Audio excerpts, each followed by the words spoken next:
아가보 예언대로 흉년이 들었습니다. 성경은 클라우디아 때에 그렇게 됐다고 기록하고 있습니다. 역사적 기록을 살펴보면 로마 황제 클라우디오 4년에서 7년 사이에 팔레스타인 지역에 큰 기근이 있었다라고 전해지고 있습니다. 아가보는 천하에 큰 흉년이 들 것이라고 했지만 로마 전역에 걸쳐서 흉년이 들었던 적은 별로 없습니다.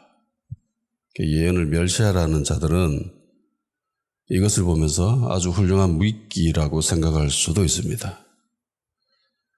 그런데 아가보의 예언의 핵심은 큰 흉년이죠. 천하가 아닙니다. 이건 그냥 격가지일 뿐이에요. 그런데 하나님의 말씀은 진리입니다. 그런데 그래서 우리가 성경을 대할 때는 그리스도인이라면 말씀 한 구절, 단어 하나 이것이 변개치 않는 하나님의 진리다라는 태도로 대해야 합니다. 마태복음 5장 18절 진실로 너희에게 이르노니 천지가 없어지기 전에는 율법의 1.1획도 결코 없어지지 아니하고 다 이루리라. 그러니까 예수님 역시 율법의 1.1획이 결코 사라지지 않는, 변하지 않는 진리라고 선포하고 계시죠. 이런 관점에서 볼 때에 진정으로 이단이라고 한다면 제 생각에는 자유주의 신학입니다. 이들은 성경 말씀을 진리 그대로 받아들이지 않지요. 지극히 인간적인 사고방식으로 인간의 이성과 시각으로 접근하고 해석하려고 합니다. 그래서 그들에게는 예수님이 신이 아니죠. 사생아일 뿐입니다. 처녀의 몸에서 태어났다는 것은 있을 수도 없는 일이죠. 그들에게는. 예수님의 모든 기적도 그들에게는 없는 일입니다. 그런데 하나님의 말씀은 변개치 않는 진리다라는 입장입니다. 그리스도인들에게는. 그런데 그 반면에 예언의 말씀은 진리가 아니죠. 이제 여기서 예언이란 예언자들이 성령의 감동으로 미래에 일어날 일이나 혹은 계시되는 것들을 보여주고 전해주는 그런 것이라고 전제한 상황에서 이야기를 합니다. 그래서 예언을 성경 말씀처럼 해석해서는 안 됩니다. 성경은 한 문장 한 단어를 진리 그대로 받아들여야 되죠. 그렇지만 예언은 그렇지 않습니다. 네 요거 왜 틀려서 천하라고 했는데 천하가 아니었잖아 라고 꼬투리 잡아서는 안 된다는 겁니다. 예언은 진리가 아니기 때문에, 하나님의 말씀이 아니기 때문에. 그래서 예언을 받아들이는 자가 갖추어야 될 태도 중에 하나는 본질을 보는 지혜예요. 천하가 아니라 흉년이 든다. 이게 본질이죠. 이걸 볼 줄 알아야 됩니다. 자, 그럼 아가보가 예언한 이 흉년으로 통해서 가장 큰 피해를 보게 된 지역과 교회는 어디일까요? 누가 가장 큰 피해를 봤습니까? 본문에 나와 있듯이 예루살렘 교회죠. 유다 지역입니다. 역사적 기록을 살펴봐도 팔레스타인 지역, 유대 지역이 큰 흉년을 겪었습니다. 몇 년에 걸쳐서, 대략 3, 4년에 걸쳐서 큰 흉년을 겪었습니다. 성경도 이 사실을 증명합니다. 예루살렘 교회에 구제를 보냈다는 기록이 있죠. 다른 지역에 구제금을 보냈다는 기록이 있습니까? 없죠. 만일에 다른 지역에도 큰 흉년을 겪었다면 안디옥 교회가 구제금을 안 보냈을까요? 당연히 보냈겠죠. 근데 보냈다는 기록이 없습니다. 이것으로 미뤄봐 이 흉년으로 가장 큰 피해를 본 지역은 교회와 성도는 예루살렘입니다. 유대인들이죠. 대체로 대부분의 인간은 결과 위주로 해석하는 경향성이 있습니다. 우리말에도 그런 말이 있죠. 끝이 좋으면 다 좋다. 뭐 동기가 어떻게 됐든 과정이 뭐 어떻게 됐든 끝이 좋으면 다 된다. 뭐 이리로 가라 저리로 가라 서울로 가면 안 된다. 라는 말이 있습니다. 문화를 보여주는 거죠. 사회 행태를 보여주는 겁니다. 학교도 그렇습니다. 뭐 네가 공부를 어떤 마음으로 했는지 모르겠다. 그건 중요하지 않다. 네가 공부를 얼마나 열심히 했는지 그것도 중요하지 않다. 시험 잘 봤나 못 봤나? 성적이 올라갔나 안 올라간다. 대학교 합격했나 못 합격했나? 이걸 따지죠. 그걸 기준으로 삼습니다. 좋은 고등학교의 기준이 뭐예요? 그 학교 다니는 아이들의 순수함, 인성, 뭐 자기 발전 뭐 이런 거예요? 아니 입결입니까? 입결이죠. 네. 우리 학교 서울대 몇 명 보냈나? 이게 그 학교를 평가하는 절대적 기준이 되어버렸습니다. 학교만 그래요. 회사도 그렇죠. 네. 그러니까 세상 문화가 그래요. 결과가 좋으면은 원인이 좀 불순하다 하더라도 과정 속에서 좀 위법이 있고 좀 문제가 있다 하더라도 봐줄 수 있다. 왜? 결과가 좋으니까. 근데 반대로 아무리 동기와 과정이 좋다 하더라도 결과가 좋지 못하면은 실패한 거라고 생각을 합니다.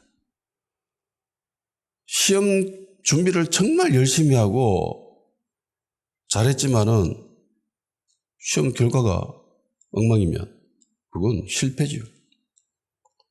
회사도 마찬가지입니다.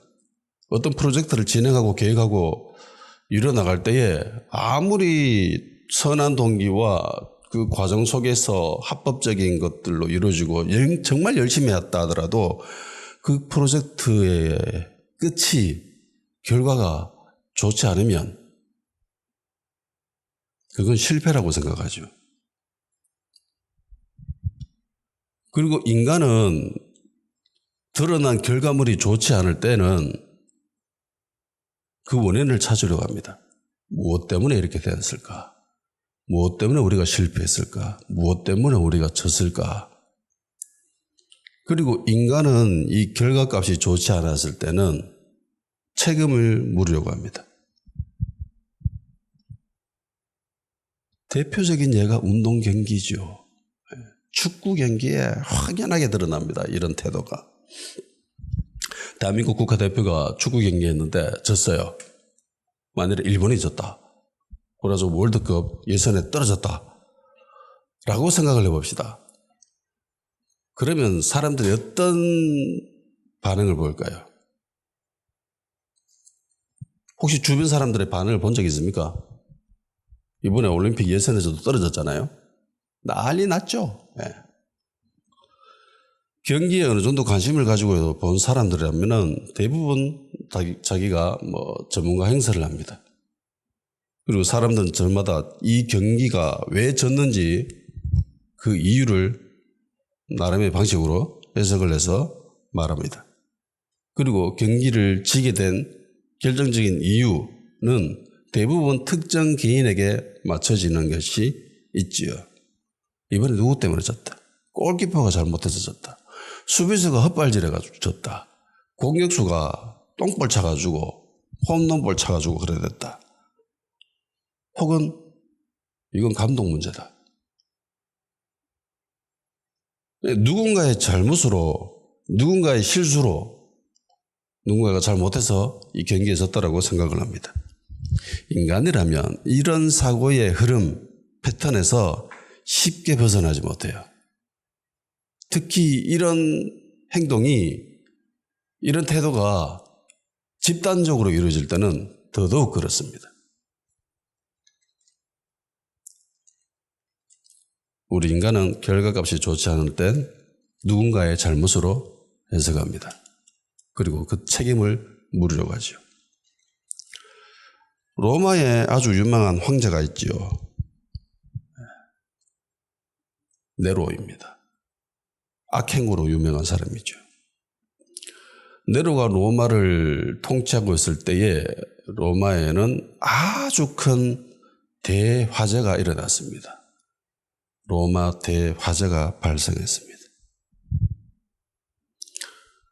사람들은 삶의 터전을 잃어버렸습니다. 재산 다 잃어버렸죠. 완전 절망에 빠지고 시리에 빠졌습니다. 결과값이 좋지 못하지요. 그래서 로마 사람들은 그 책임을 누구에게 물으려 했을까요? 네로입니다. 네로를 향해서 자가 불질렀다라고 생각을 했습니다. 평소 악행에 로마 사람들은 치를 떨었습니다. 그래서 어떤 기록에는 이런 기록까지 있어요.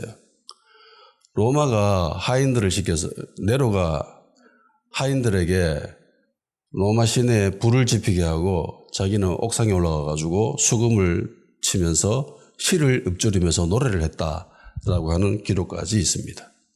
그런데 이건 사실이 아니에요. 역사적 사실은 아닙니다. 심지어 어떤 목사님이 이거 예를 들어서 그렇게 이야기하시기도 하는데 역사적 사실은 아니에요. 당시 사회적 분위기가 로마 시민들의 생각이 그랬다라는 거예요. 전마가 질렀다. 전마 아니면 할 사람이 없다. 평소 미친갱이요. 예. 평소 하는 짓이 예술병에 빠져 있거든. 그래서 잘하면 충분히 그럴 수 있다라는 생각을 가질 수밖에 없는 행동을 평소에 네로가 했던 거예요. 근데 사실은 그게 아니에요. 네로는 나름대로 화제를 진압하려고 노력을 했고, 그리고 디수스도 자기 딴에는 열심히 하려고 했습니다. 그렇지만 로마 시민들은 전혀 마음에 안 들어 했습니다. 로마 시민들은 네로가 방화를 했다라고 의심하고 있었습니다. 네로가 어떻게 했을까요? 네로는 이 현실을 어떻게 극복하려 했을까요? 네로는 이들의 모든 관심과 방화의 혐의를 다른 세력에게 전가시키기로 합니다. 내가 아니라 자아들이 했다. 내가 안 해도 아무리 이야기해도 안 되니까. 자연적인 발화로 일어났다고 아무리 이야기해도 안 되니까 전마들이 저질렀다. 전마들이 불집혔다. 라고 한 겁니다. 그리고 이들을 죽여버리죠. 감옥에 집어넣고 십자가에 달아서 불태워버렸습니다. 그리스도인들입니다. 애꿎은 그리스도인들이 네로에 향하던 그 의심, 시선, 책임을 네로는 힘이 있으니까, 권력이 있으니까 자들이 저질렀다라고 약한 그리스도인들이 십자가에 달려 죽었습니다. 이런 일들은 옛날에만 있었던 일은 아니에요. 1923년 일본 관동에 대지진이 일어났습니다. 일본은 관동과 관서로 나누지요. 교토를 중심으로 해서 동쪽을 관동, 그리고 왼쪽을 관서라고 합니다. 그러니까 관동 대지진에 가장 큰 피해를 입은 곳은 도쿄입니다. 약 10만 명 이상이 죽었다고 합니다. 당시 인구의 10만 명이면 대단한 인구입니다. 그리고 재정적인 피해가 얼마나 심각했으면 당시 일본 국민 총생산 1년에 총생산의 87%가 피해를 받습니다. 이건 진짜 그냥 나라가 망한 거예요. 도쿄에 있는 대부분의 집들이 다 불에 타버렸습니다. 지진으로 인한 피해도 심각했지만은 정말 사람들이 큰 피해를 보게 되고 대부분의 사람들이 죽게 된 결정적인 이유는 화재 때문입니다. 목조 건물이었고 지진이 일어나면서 자연 발화가 생겼겠죠. 다 불타버렸습니다. 집들이. 국가적인 패닉 상태죠. 카오스 상태입니다. 요즘 말로 하면은 멘붕 상태입니다. 정부가 정인행을 못하겠습니다. 이 당시에.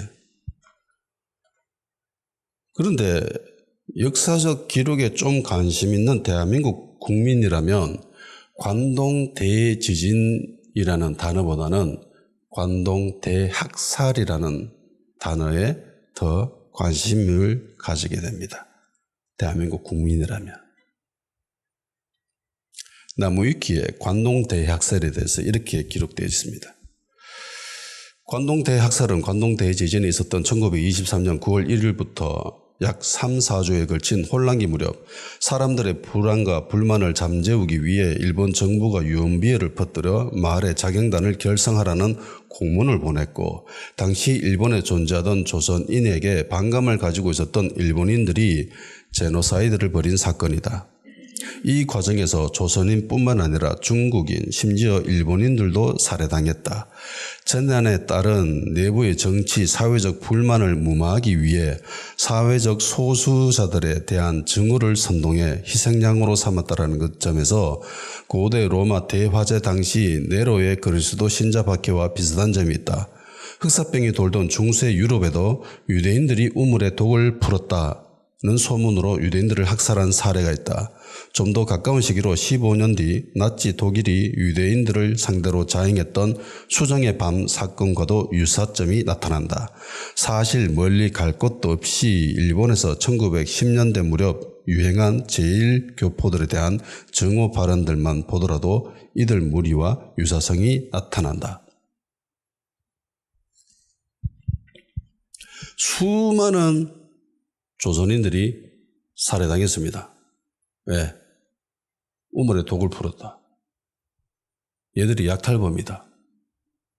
얘들이 불을 지폈다. 라는 헛소문을 퍼뜨리고 사람들은 자기의 이런 실망, 상실감, 절망, 분노, 화풀이 대상으로 조선인을 삼은 거죠. 그래서 죽여버렸습니다. 영화 빠찡코에 이 사실이 생생하게 묘사되어 있죠. 인간은 자신이 받아들이기 힘든 결과가 눈앞에 나타날 때는 이를 지혜롭게 해결하려 하기보다는 손쉽게 책임을 전가시키는 것으로 끝을 보려는 경향성이 있습니다. 쟤 때문이다. 우리가 이렇게 비참한 것은 전마 때문입니다. 우리가 이렇게 비참하고 우리나라가 이렇게 못 사는 것은 빨갱이 때문입니다. 우리나라가 이렇게 못 살고 안 되는 것은 저 종북 좌파 때문입니다. 우리나라가 잘못하고 있는 것은 저 친일파 때문입니다. 라고 하면서 어떤 특정한 그룹 개인들에게 책임을 다 뒤집어 씌워버리는 거죠. 그러면 쉽죠? 아주 쉽습니다. 이 개인적으로 봤을 때 저게 무슨 헛소리인가, 좀 말도 안 되는 소리인가 싶기도 하죠. 근데 이게 집단적으로 일어나잖아요. 사람들이 다 빠져버립니다. 그 똑똑하던 독일 국민, 전 세계에서 가장 철학적이고 신학이 발달되어 있고 지혜롭다고 하는 그 독일인들이 제노사이드를 벌였잖아요. 유대인 집단적으로 학살해버렸습니다. 말이 안 되죠. 이해가 안 되죠. 국민 한 사람 한 사람 만나서 대해보면 일본 사람만큼 교양 있고 상냥하고 예의 갖춘 사람이 없다고 합니다. 그런데 이게 집단적으로 모이죠. 그러면 얘들은 또 다른 사람이 됩니다. 731 부대. 그리고 우리는 잘 알죠. 그 사실을. 일본 식민지 시대 우리 국민들이 어떤 일들을 겪었는지 너무 잘 알고 있습니다. 나는 괜찮아요. 아니요. 쉽사리 장담할 수 없습니다. 이건 세상의 방식이에요. 철저히 세상의 방식입니다. 주님의 방식은 아니죠. 그리스도인들하면 이런 세상의 습성에서 벗어나야 됩니다. 결과가 중요한 게 아니에요. 아멘? 결과에 목매이지 마십시오. 과정이 잘했으면, 동기가 잘 됐으면 결과는 별로 중요하지 않아요. 왜? 주님 말씀대로 했다라는 거거든. 순종했다라는 거거든. 그리고 나타나는 열매, 결과는 누구 책임입니까? 하나님. 하나님 책임이고 하나님 영광이고 그런 거예요. 바울은 뿌리고 아볼로는 물 줘도 열매는 하나님. 예전에 모교에서 청년부 수련할 때 교회 장로님 한 분이 오셔서 그 부장 장로님이었거든. 오셔가지고 간증을 좀 했던 적이 있습니다. 그때 물론 그 장로님만 전 좀 안 좋은 이미지를 가지고 있었어요. 좀 왠지 모르게 좀 불편한 장로님이었습니다. 대부분 장로님이 다 좋았었는데 그 장로님은 조금 거시기했어요. 그분이 한 정확한 워딩은 기억이 안 납니다. 근데 대략적인 뉘앙스가 이런 거였어요. 나는 예수 믿고 신앙생활을 했는데 복을 못 받은 사람이라면 그리스도인이라고 생각하지 않는다라는 뉘앙스로 이야기를 했어요. 물론 그 장로님이 말한 복은 세상적인 복을 이야기한 거예요. 예수님 믿고 복을 못 받았다면 그건 제대로 된 신앙인이 아니라고 생각하는 그런 사고방식, 어느 정도는 이해는 되지만은 그게 청년들에게 이야기할 수 있는 그런 신앙적인 말과는 거리가 멀죠. 이런 결과론적인 생각, 사고는 교회 안에도 쉽사리 나타납니다. 그 장로님처럼. 아니 예수 믿었는데 복을 안 받아? 그럼 예수 제대로 믿은 게 아니네. 예전에 대구에 있는 모 대형교회 교육자와 잠시 만나서 이야기했던 적이 있습니다. 그 사역자가 그런 소리 했습니다. 우리 교회는 마치 기업과도 같습니다. 교육자 회의는 마치 대기업의 부서회의와도 같다라고 이야기를 하더라고요. 기업은 뭐 새해가 되면은 새해 계획을 세우죠. 1년 매출, 영업이익 이런 것들을 미리 계획합니다. 그리고 계획한 대로 그걸 실천하기 위해서 구체적인 업무를 짜죠. 그런데 그 교회도 그렇대요. 연초가 되면은 부서별로 할당량을 채운답니다. 계획한답니다. 전도자, 원래 몇 명 전도할 것인지. 그리고 사업 보고서를 계획하고 그리고 일을 실현하기 위해서 매주 어떤 일을 해야 되는지, 분기별로 어떤 일들을 해야 되는지 그런 것들을 계획하고 그리고 매주 예배 끝나면 교육자회 할 때 그걸 평가를 한답니다. 그리고 연말에 실적이 좋지 못하잖아요. 그러면 그 부서 책임자는 파면한답니다.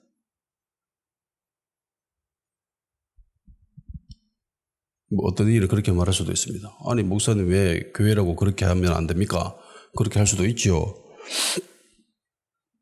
물론 나는 이런 주장에 쉽사리 동의하지 않습니다. 교회가 그래서 되나라고 하는 생각이 드는 입장이지요. 물론 교회 그렇게 할 수도 있죠. 예, 세상 방식을 따라서 뭐 교회가 성장하고 커지고 그것을 바라는 교회라면은 그렇게 해도 됩니다. 내가 뭐라고 하든 그분들은 그렇게 할 거예요. 근데 말이에요. 온 세상이 다 그렇게 살아갑니다.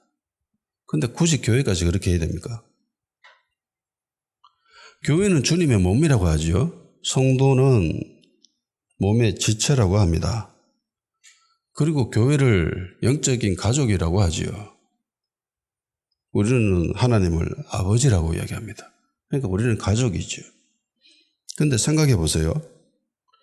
가족끼리 결과를 가지고 네 이번에 결과가 좋지 못하니까 우리 가족 구성원에서 배제하겠어. 호적파고 나가라 라고 하는 적이 있습니까? 그런 가족 본 적이 있습니까? 아이가 시험 성적이 좋지 못해요. 결과가 안 좋아요. 네 이번에 왜 성적이 10등이나 떨어졌어? 그러면서 네 이번에는 우리와 같이 못 살게 됐네 라고 내치는 가족 본 적이 있습니까?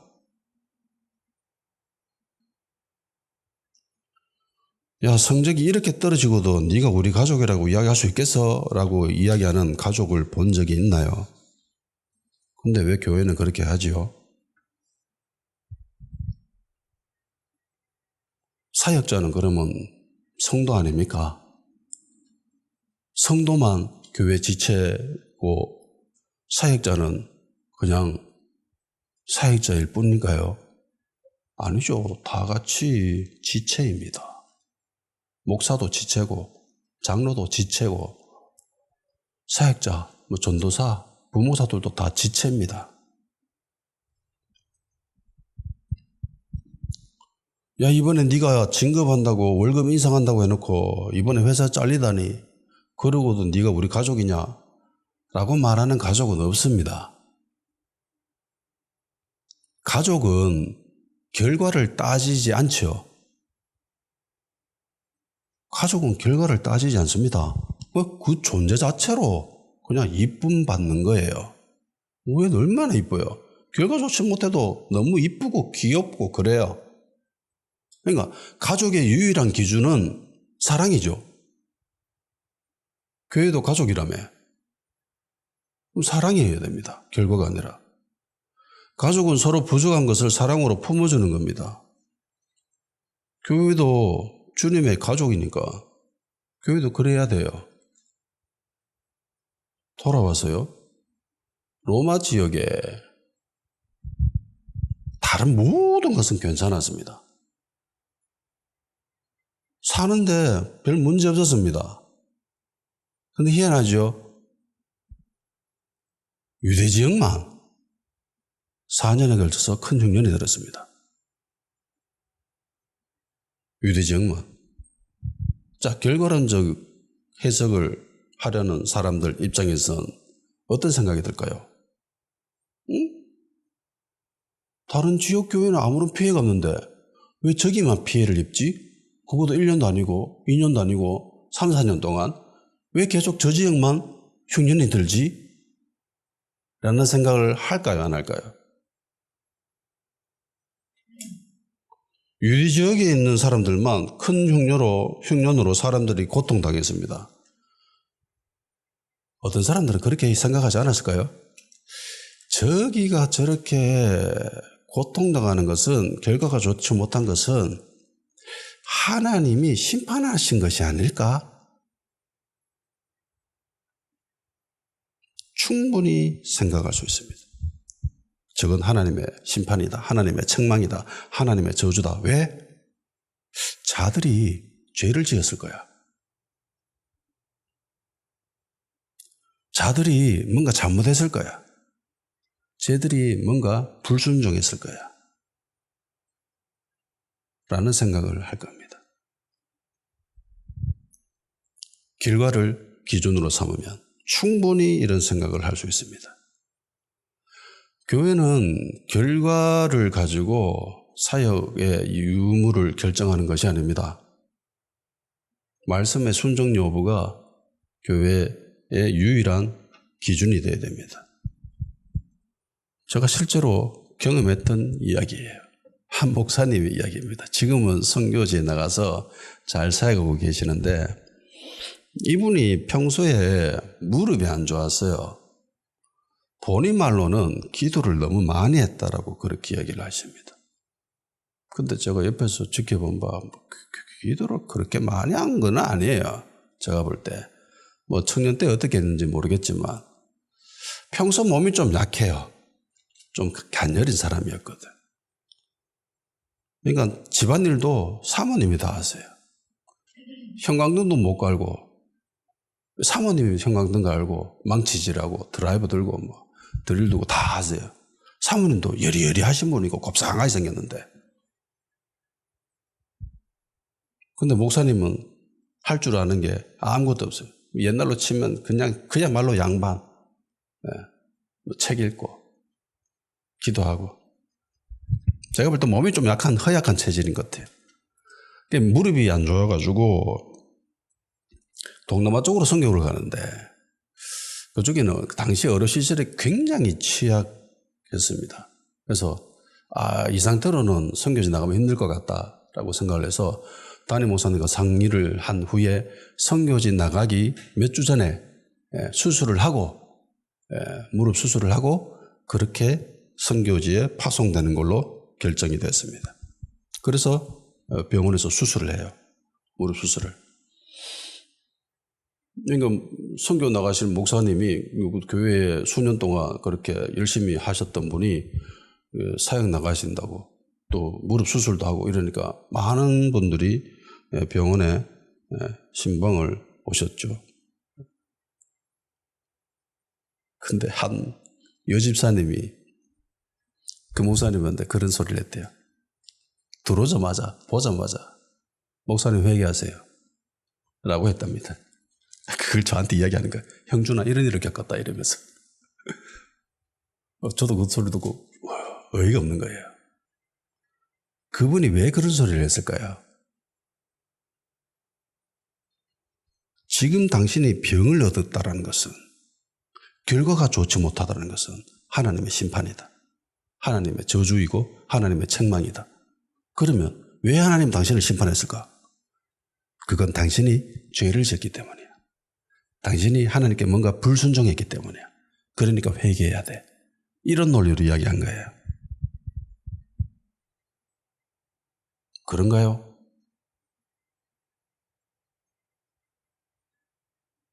진짜 그런가요? 마치 욥의 세 친구와도 비슷하죠. 욥의 세 친구가 욥을 왜 찾아갔죠? 위로하러 갔습니다. 다 망했다고 하니까. 병 들어가지고 막 골골거린다니까. 먹고 사는 것도 당장 힘들다고 하니까 위로해 주러 갔어요. 근데 세 친구가 위로해 주러 가가지고 무슨 소리 합니까?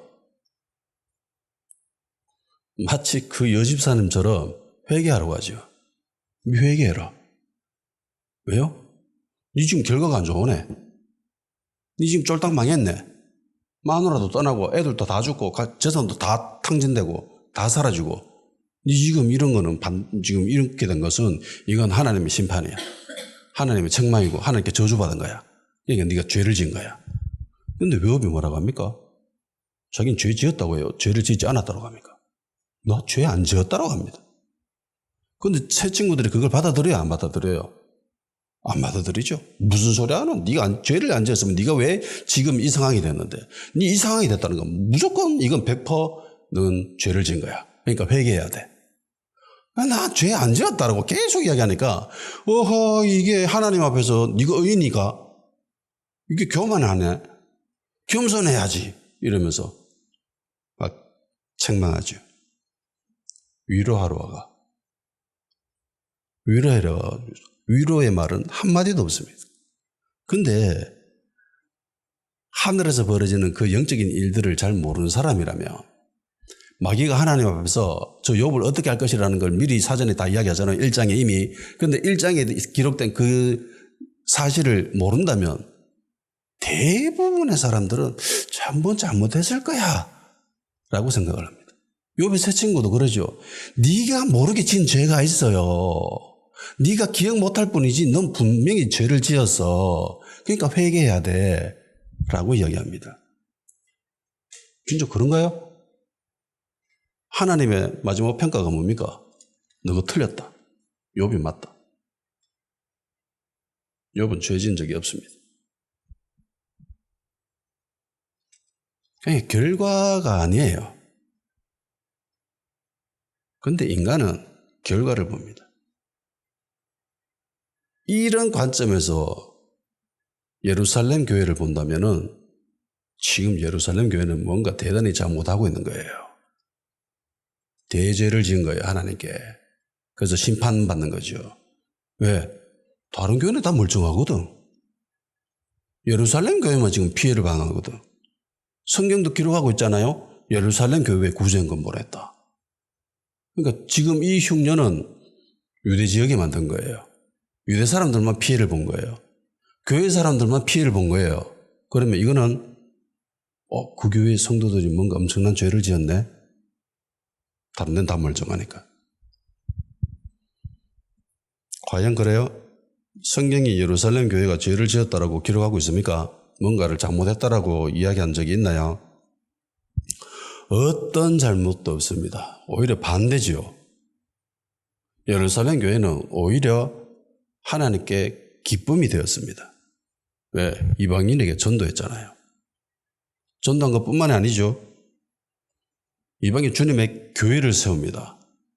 근데 뭐 현대 교회처럼 일부의 교회처럼 숫자 버리고 새로 키우는데 관심이 있었어요, 없었어요? 전혀 없었습니다. 이들은 오로지 질적 성장을 위해서 교회가 교회다워야 한다라는 그 관점에서 이방교회를 세웠습니다. 그리고 거기에 필요한 모든 자원들을 아낌없이 투자하죠. 바나바 보내고 또 바울도 가고 다른 선지자들도 가고 다른 교사들도 가가지고 열심히 교회를 세웠습니다. 순종했지요. 정말 잘했습니다.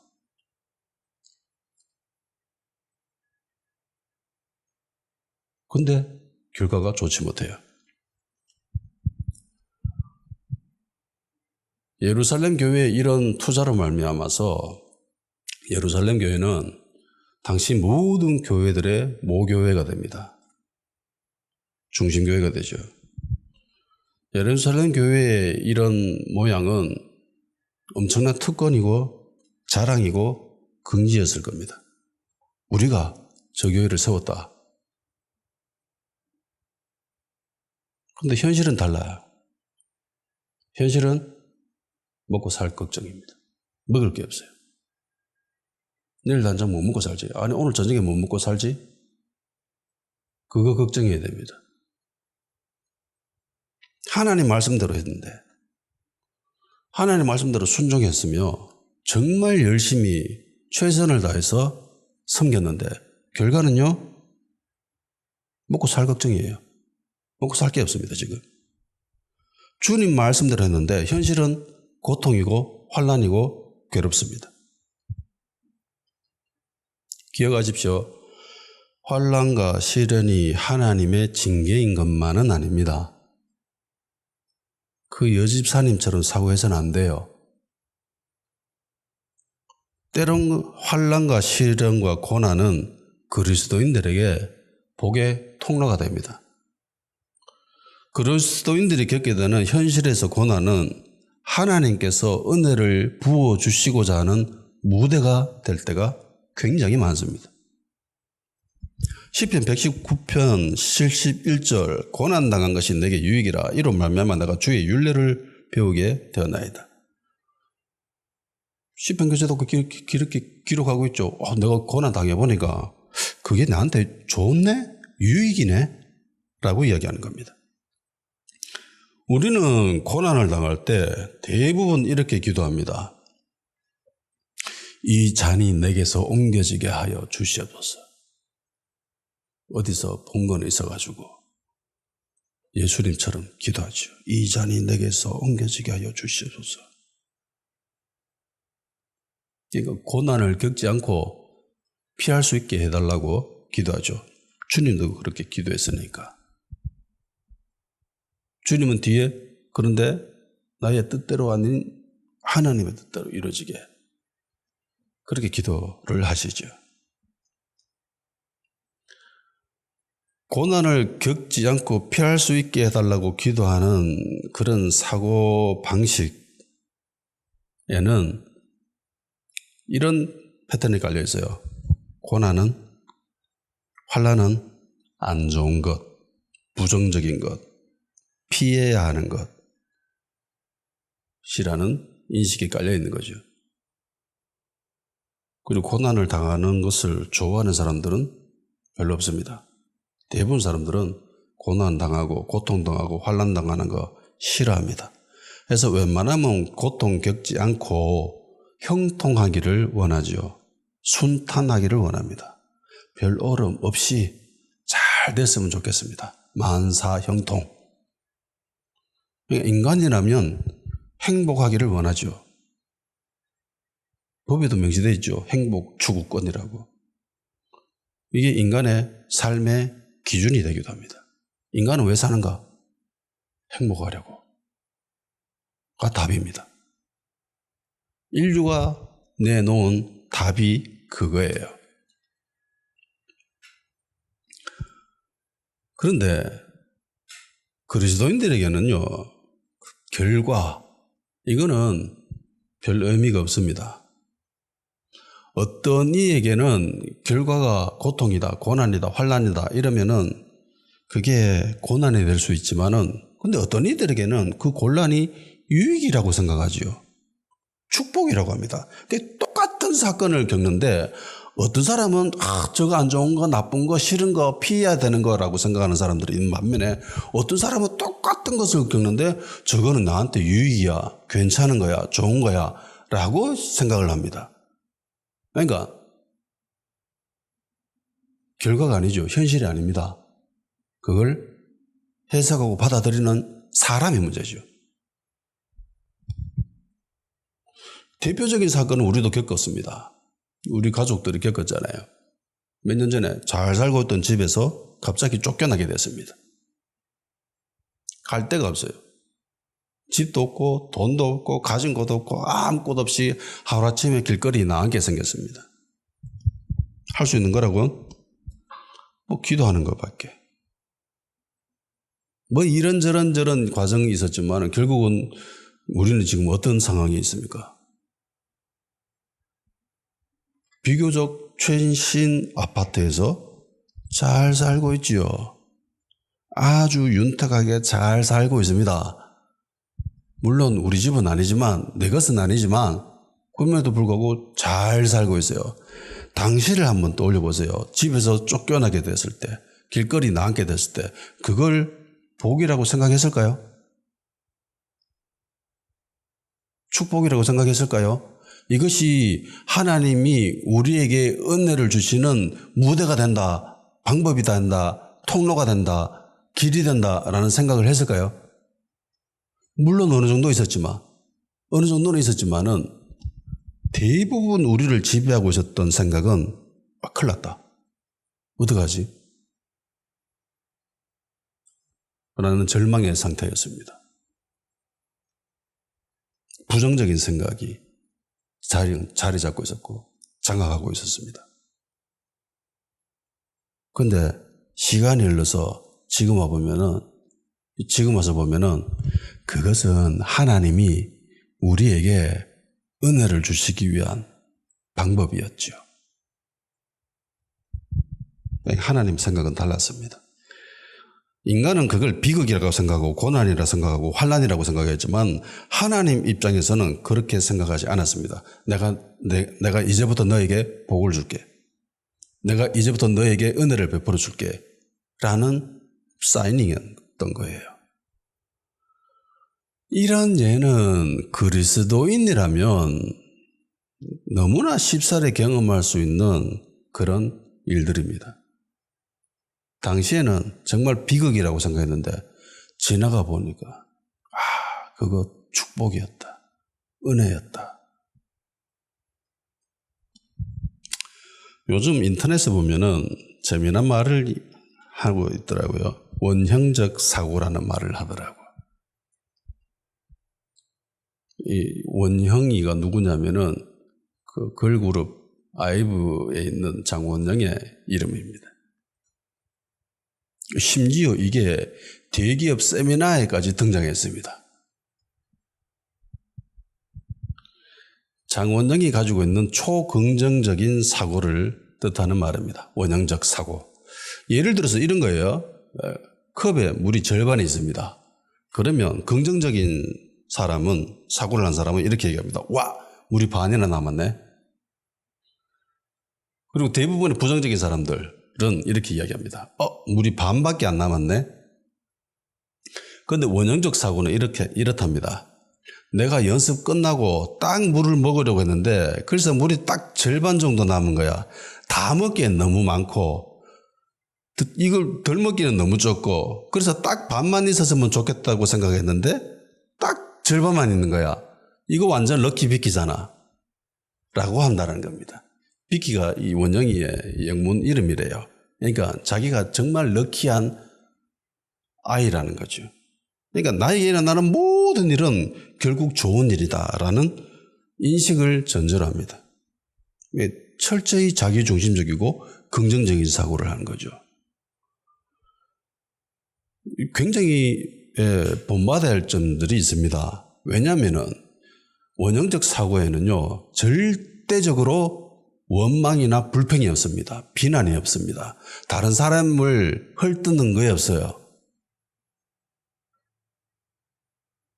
이건 진짜 그리스도인들이라면 굉장히 되새김질 만한 말이다라는 생각이 들었습니다. 물론 이게 절대적으로 옳은 말은 아닙니다. 왜냐하면 이거는 철저히 인간 중심이기 때문에, 자기 중심적인 사고이기 때문에 이 부분에서는 주의를 기울여야 됩니다. 그럼에도 불구하고 원망이나 불평이 없었다라는 점에서는 굉장한 유익이 있다라고 생각을 합니다.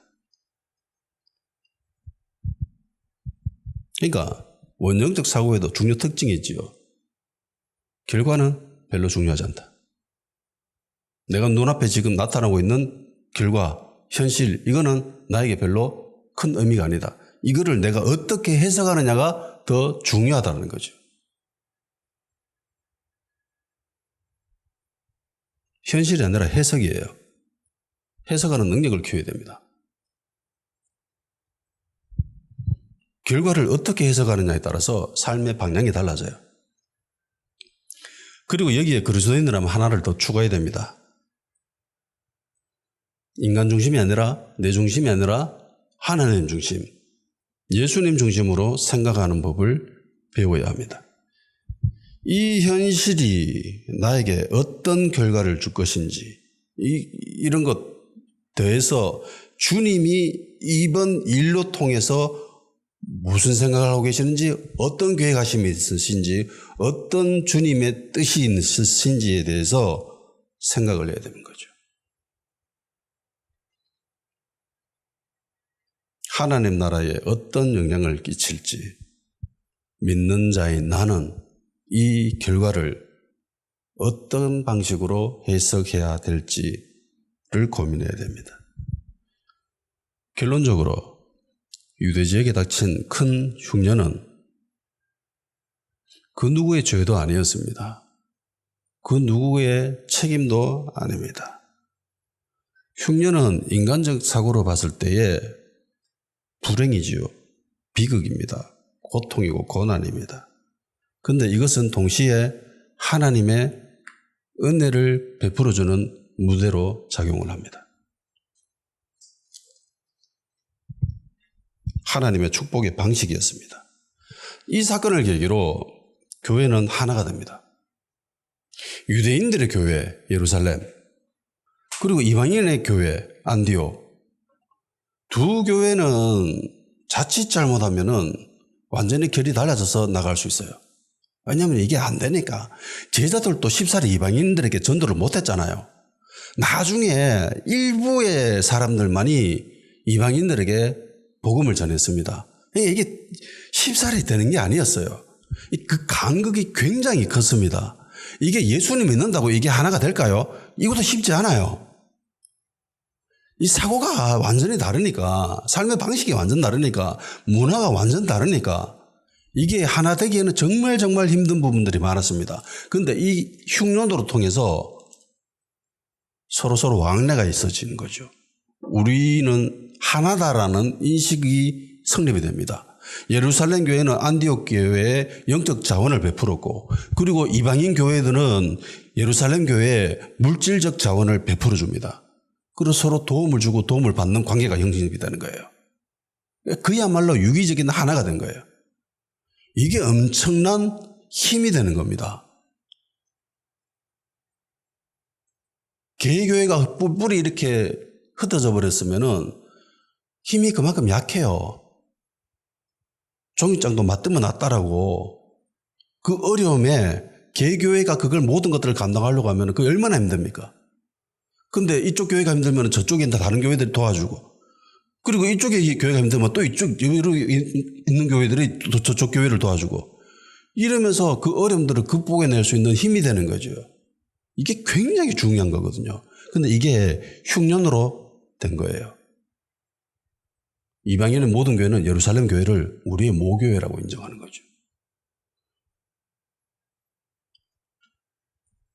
자칫 개교회로 흘러갈 수 있는 그 흐름 가운데에 흉년은 교회를 하나 되게 만들어주는 아주 중요한 역할을 합니다. 흉년은 저주가 아니었어요. 동일한 예가 요셉이죠. 요셉과 야곱. 생각해 봅시다. 만일에 야곱, 이스라엘이 가나안 땅에 계속 살았다면 그 민족이 그렇게 번창했을까요? 400년 만에. 가나안 땅은 그렇게 확장되어 줄 수 있는 좋은 터전이 못 됩니다. 갈대아 지역이 가든가 아니면 이집트로 가야 돼요.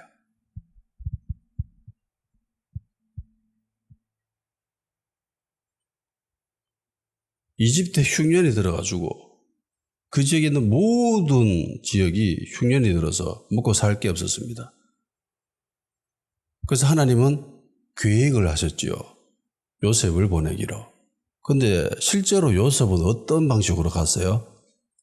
형제들에게 미움을 받았고, 그리고 형제들이 자기를 죽이려고 했고, 그리고 어떻게 겨우겨우 목숨만 부지해서 종으로 이집트에 팔려가지요.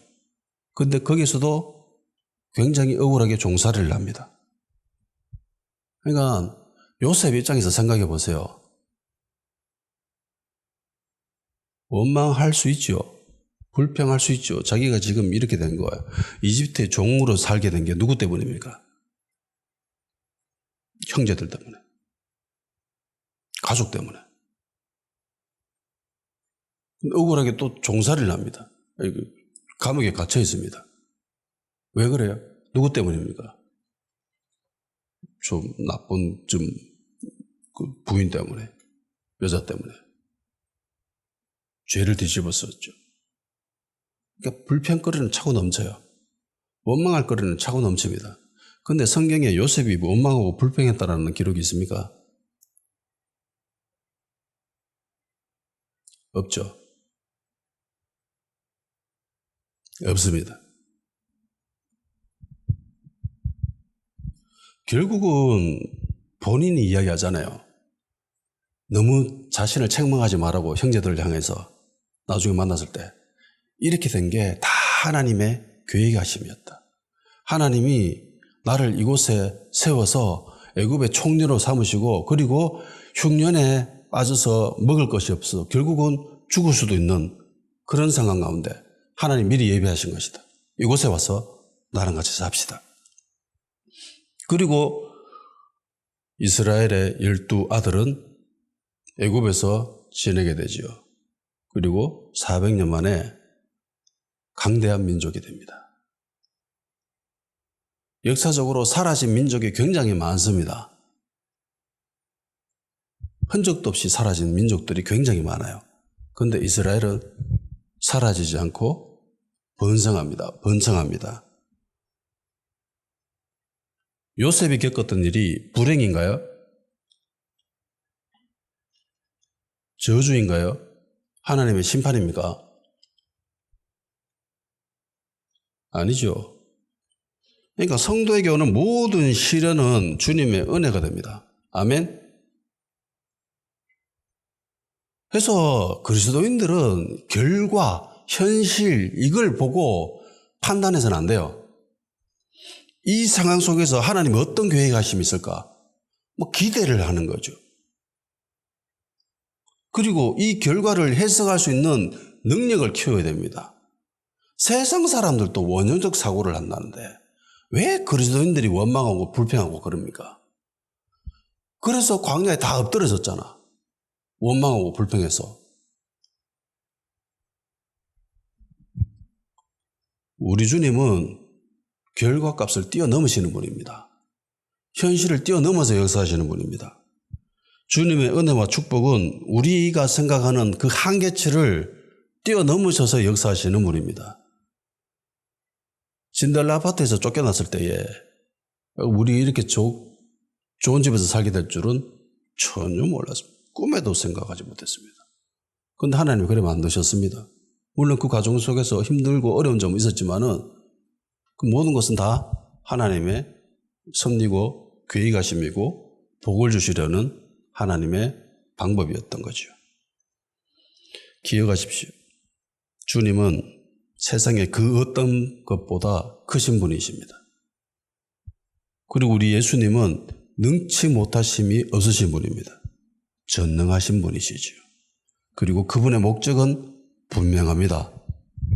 그분의 자녀들